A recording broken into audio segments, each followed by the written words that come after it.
इस वक्त देश में हनुमान चालीसा को लेकर के विवाद चल रहा है। अगर ये कहा जाए तो कहना गलत नहीं होगा, क्योंकि महाराष्ट्र में तो इसको लेकर के जमकर राजनीति हो रही है, वहीं देश के कई अन्य हिस्सों में भी इसको लेकर के अलग अलग तस्वीरें सामने आ रही हैं। हमारे साथ मौजूद हैं रामदास अठावले साहब, जो कि महाराष्ट्र के कद्दावर नेता हैं, केंद्र सरकार में मंत्री हैं।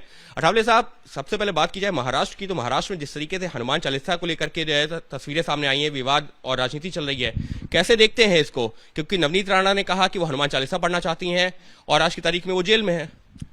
मुझे लगता है कि हनुमान चालीसा पढ़ाने का अधिकार हिंदू समाज के लोगों को है और मंदिर में अगर उनको पढ़ाना है वो पढ़ा सकते हैं, लेकिन मस्जिदों का जो भोंगा है, लाउड स्पीकर है, उसको निकालने की बात अच्छी नहीं है। ये असंवैधानिक बात है।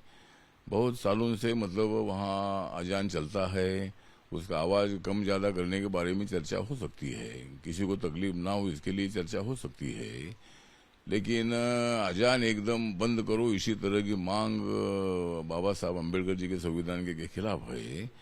और इसीलिए मुझे लगता है कि जिस तरह माननीय राज ठाकरे जी ने जो भूमिका ले ली है, उससे धर्मों में विवाद पैदा हो सकता है, शांति खत्म हो सकती है। और इसीलिए मेरी मांग ये है कि अगर मंदिर में अगर हनुमान चालीसा पढ़ना है तो उनको पढ़ने का अधिकार है, उनको अगर लाउड स्पीकर वहाँ लगाना है लगा सकते हैं। आप लोग जानते हैं कि हिंदू समाज के नवरात्र उत्सव होता है, गणेश उत्सव होता है, दुर्गा पूजा होती है, बाबा साहब अम्बेडकर की जयंती होती है, शिव जयंती होती है, और अलग अलग प्रोग्राम हिंदू समाज के होते हैं, लेकिन मुस्लिम समाज ने कभी आपत्ति नहीं जताई है। मुस्लिम समाज भी अपना ही है, हिंदू समाज भी अपना ही है। इसीलिए मेरे पार्टी की भूमिका ये है कि 3 तारीख को मेरे पार्टी के जो कार्यकर्ता है, जहाँ जहाँ मस्जिद है उस मस्जिद का संरक्षण करेगी, और जो मुस्लिम मौलाना है वो भी जो उल्टी सीधी बात कर रहे हैं, ये भी अच्छी बात नहीं है। हम ये करेंगे वो करेंगे, मतलब मुस्लिम समाज की सुरक्षा की जिम्मेदारी उनके ऊपर भी है। लेकिन आप कह रहे हैं कि 3 तारीख को जो राज ठाकरे ने ऐलान किया है, उसके बाद से आप लोगों की, आपकी पार्टी के कार्यकर्ता मस्जिदों पर जाकर के वहां पर सुरक्षा देंगे? हाँ, मतलब हमारी भूमिका ये है कि भाई लाउड स्पीकर निकालने का किसको अधिकार नहीं है। तुम्हारा लाउड स्पीकर लगाना है वहाँ लगा सकते हैं, लेकिन मस्जिद का लाउड स्पीकर नहीं लगाना चाहिए। और पुलिस ने रिपोर्ट निकाली है कि कम से कम 70% मस्जिदों के लाउड स्पीकर ज़्यादा चलते भी नहीं है। अजान 1 मिनट का होता है, लेकिन हमारे प्रोग्राम तो रात को 12-12 बजे तक चलते रहते हैं। तो इसीलिए मुझे लगता है कि इस विवाद को खत्म करना चाहिए, महाराष्ट्र सरकार ने इसमें सीरियस एक्शन लेनी चाहिए। लेकिन जिस तरह मतलब नवनीत राणा और रवि राणा पर जो अन्याय हुआ है, ठीक बात है, उन्होंने एक आंदोलन के रूप में अपनी भूमिका रखने के लिए मातोश्री, जो माननीय उद्धव ठाकरे जी का मकान है, वहाँ हनुमान चालीसा पढ़ने का एक उनका आंदोलन था। ये शांति के मार्ग से आंदोलन था। लोकतंत्र में हर एक को अधिकार है, लेकिन उनके ऊपर राजद्रोह का गुनाह लगाना अच्छी बात नहीं है, उनको अरेस्ट करना अच्छी बात नहीं है, ऐसा मुझे लगता है। लेकिन सर, नवनीत राणा और रवि राणा का ये कहना था वो तो शांतिपूर्वक जाकर के अगर हनुमान चालीसा का पाठ करना चाहते हैं तो देशद्रोह राजद्रोह का मामला कैसे बन जाता है? और उसके बाद तो अब तो जो है वो फिलहाल जो है कस्टडी में है। ये नवनीत राणा तो ये तक कह रही है कि वो एक सांसद है, लेकिन फिर भी उनके साथ में, क्योंकि वो दलित सांसद है, अन्याय हो रहा है, मामला लोकसभा स्पीकर तक पहुंच चुका है। हाँ, मुझे लगता है कि ये नवनीत राणा दलित समाज की है, वो रिजर्व सीट पर चुनकर अमरावती से आई है और उनके ऊपर अन्याय बिल्कुल नहीं होना चाहिए। पुलिस ने उनको पकड़कर अन्याय किया है। ठीक बात है, वहाँ मुख्यमंत्री के घर पर अगर वो जाकर वो हनुमान चालीसा पढ़ना चाहते थे तो उनको वहाँ से रोकना ये हम समझ सकते हैं, लेकिन उनको जेल में डालना ये बहुत बड़ा अन्याय हुआ है। और ये हिटलर शाही दिखाने का काम ठाकरे सरकार कर रही है।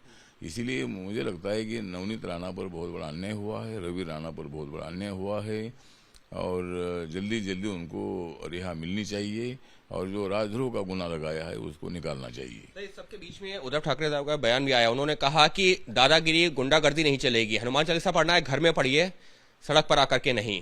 मतलब घर में आप पढ़ सकते हैं, सड़क पे आकर के नहीं, गुंडागर्दी नहीं चलेगी, उद्धव ठाकरे साहब कह रहे हैं। हाँ, ठीक है, अगर उनका कहना है कि जिन्हें घर में पढ़ो, ऐसा उनका कहना है, वो जिन लोगों को पढ़ना घर में भी पढ़ सकते हैं, लेकिन मंदिर में जाकर भी अगर किसको पढ़ना है तो वहाँ भी परमिशन लेकर उन्होंने पढ़ने में कोई दिक्कत नहीं है।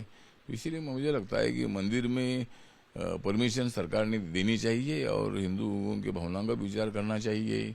और मुस्लिम समाज पर भी बिल्कुल अन्याय नहीं होना चाहिए, उसके लिए सरकार ने उनको प्रोटेक्शन देना तो चाहिए। आप कह रहे हैं कि सड़क पे नहीं होना चाहिए, जिस बात का जिक्र कर रही थी नवनीत राणा की मातोश्री के बाहर पड़ेंगी।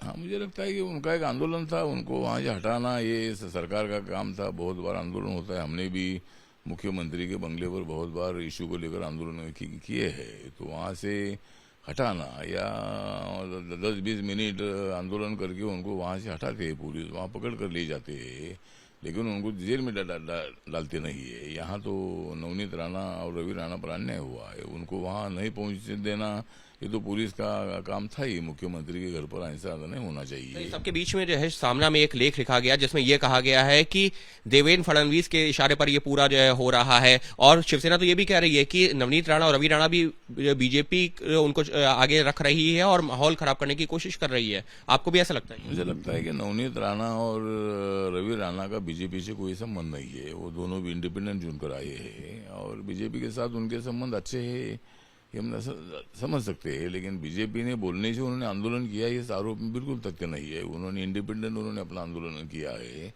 और लेकिन उनके ऊपर अन्याय हुआ है, इसीलिए हम उनके साथ है। उनके ऊपर अन्याय नहीं होना चाहिए, उनको जल्दी जल्दी उनको रिहाई उनको मिलनी चाहिए और उनके ऊपर का राजद्रोह का गुना निकालना चाहिए। देवेंद्र फडणवीस के इशारे पर हुआ ये कहना है? नहीं, देवेंद्र फडणवीस के इशारे का कोई संबंध नहीं है। देवेंद्र फडणवीस अपना काम करते हैं और उनको इशारा देने की कोई आवश्यकता नहीं है। वैसे एक आखिरी सवाल चलते चलते कुछ नौकरशाह है, फॉर्मर ब्यूरोक्रेट्स, उन्होंने एक चिट्ठी लिखी है कि प्रधानमंत्री से अपील की है कि देश का माहौल खराब हो रहा है, उस पर विचार करना चाहिए। जो राजनीतिक तौर पर जो है माहौल खराब करने की कोशिश हो रही है, कार्रवाई होनी चाहिए।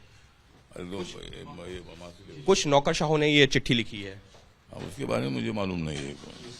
तो फिलहाल रामदास अठावले साहब, जिनका ये कहना है कि जिस तरीके के महाराष्ट्र में नवनीत राणा के खिलाफ कार्रवाई की गई है वो ठीक नहीं है, और बीजेपी के इशारे पर ऐसा नहीं है। हालांकि हर किसी को हक है कि वो हनुमान चालीसा का पाठ करे, अगर मुस्लिम समुदाय से हैं वो अजान और नमाज करें, लेकिन इस सब के बीच में माहौल खराब नहीं होना चाहिए। लेकिन एक बड़ी चीज ये है कि रामदास अठावले ने ये कह दिया है कि राज ठाकरे ने जो ऐलान किया है कि लाउड स्पीकर हटाए जाएंगे, उसको लेकर के अब मस्जिदों की सुरक्षा देने के लिए रामदास अठावले की पार्टी के कार्यकर्ता 3 मई से ही मस्जिदों के बाहर सुरक्षा देंगे।